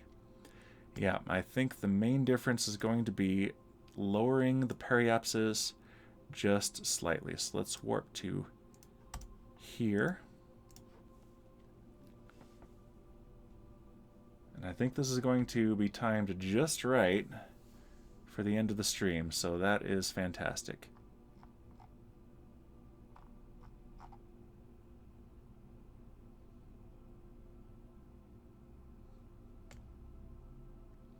Might need to adjust our inclination just a bit as well.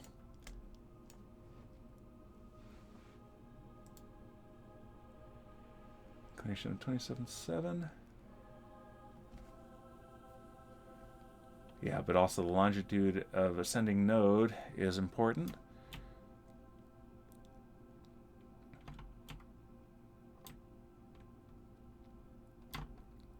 All right.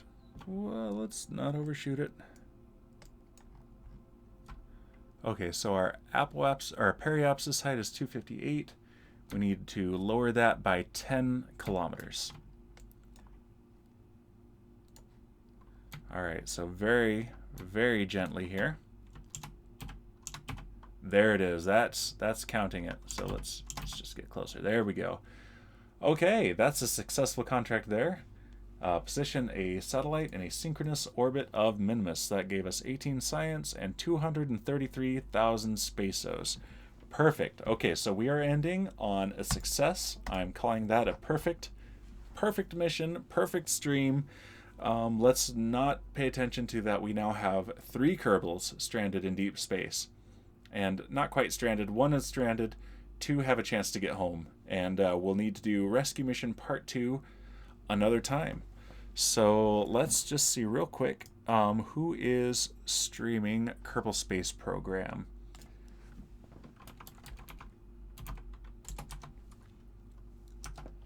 And see if there's anyone we can raid. Alright, so search Kerbal Space Program. Let's see. There really isn't anyone live right now. Let's see. Let's try that again. Yeah, category Kerbal Space Program. There are a couple. Yeah. So I think I'm actually going to skip the raid right now. What I need to do is find some more small streamers that I can get to know that would be good for raiding, because the ones that I know that I really like are generally not streaming at around right now. I was hoping to get Rocketology again, but he is not on right now, so that is all right. Either way, thank you very much for joining. This has been fun, and I'll figure out a way to get those guys home, and that's we'll do either that or some communication satellites next week. And I'm just going to leave it there. Thank you very much for watching, and I'll see you guys next week.